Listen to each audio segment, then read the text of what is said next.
بلاخر حق پرست گلبر ٹاؤن بھی اداروں کے یعنی کہ ابھی تو فی الحال ریجنل ڈائریکٹر کے شکنجے میں آتا دکھائی دے رہا ہے۔ جی ہاں، اس لیے کہ ریجنل ڈائریکٹر کو ایک خط لکھا گیا تھا، اس خط کے بعد اس کا نوٹس لیا گیا اور ریجنل ڈائریکٹر نے وہ نوٹس جو ہے بڑی سنگین واردات سمجھتے ہوئے اس کو قابل قبول سمجھتے ہوئے اور باقاعدہ ریجنل ڈائریکٹر کے دفتر سے پھر ٹائپنگ شروع ہوئی۔ Tana Tana Tana Tana.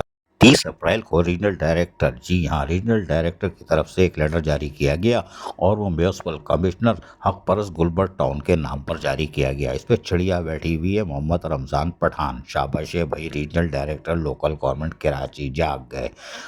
اس لیٹر کے اندر انہوں نے میونسپل کمشنر حق پرست گلبر ٹاؤن کو جاری کرتا لیٹر میں کہا ہے کہ ہمیں کمپلین ملی ہے کہ انلیگل پوسٹنگ ہوئی ہے آپ کے ٹاؤن میونسپل کارپوریشن حق پرست گلبر ٹاؤن ضلع وسطی میں، اور یہ بڑی حیران کن ہے کہ یہ کیسے آپ پوسٹنگ دے رہے ہو کہ ایک جو چارج جو ہے آپ نے دیا ہوا ہے انلیگلی طور پر ڈائریکٹر ایجوکیشن پوسٹ ہے، اور اس کے لیے یہ پارک میں بھی ہیں اور اس دو دیگر محکموں کے بھی چارج دیے ہوئے ہیں۔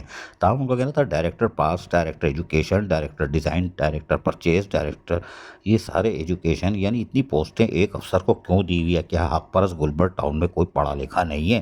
یہ حیران کن بات ہے۔ تاہم جو لیٹر بھیجا گیا ہے اس میں واضح طور پر بتایا گیا ہے کہ غیر قانونی طور پر عہدوں کی بارش کی گئی ہے، جبکہ گریڈ 17 اور 18 کے افسران بیٹھے ہوئے ہیں، ویٹنگ آف پوسٹنگ، ان کو لفٹ نہیں ماری جا رہی ہے، اور قانون کے مطابق اور قلعہ بلدیہ وسطی کی ایک یادداشت کے مطابق ڈائریکٹر ایجوکیشن کے لیے قوانین کے مطابق B.Ed گریجویشن کی ڈگری ہونا لازمی ہے۔ اس کے علاوہ CT اینڈ PTC بھی لازمی ہے، لیکن گزشتہ 1.5 سال سے ایجوکیشن کا چارج اضافی طور پر دیا گیا ہے۔ ریجنل ڈائریکٹر نے تمام چیزوں کا سام دیکھتے ہوئے باقاعدہ خط جو لکھا تھا اس کے اندر طلب کر لیا ہے 5 مئی دوپہر 12 بجے یعنی کل 12 بجے کے آ کر جواب دے کہ یہ انلیگل پوسٹنگ غیر قانونی طور پر عہدوں کی تقسیم کیسے کی گئی ہے۔